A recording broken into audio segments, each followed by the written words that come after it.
O'zbeklarning orzusi nima?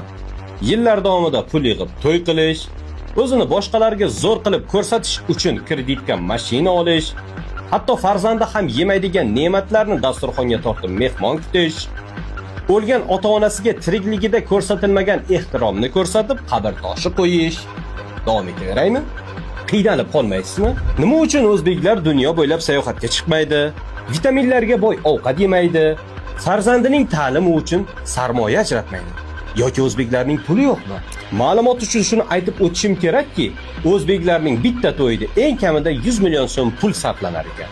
Bitta o'zbekning hayoti davomida qancha to'y o'tadi? Beshik to'yi, sunnat to'yi, nikoh to'yi. Bitta o'zbek hayoti davomida kamida 10 ta to'y o'tkazar ekan. Chet elga chiqib sayohat qilib kelishning o'rtacha narxi esa 1,5 ming 2 ming AQSh dollar atrofida ekan. Yana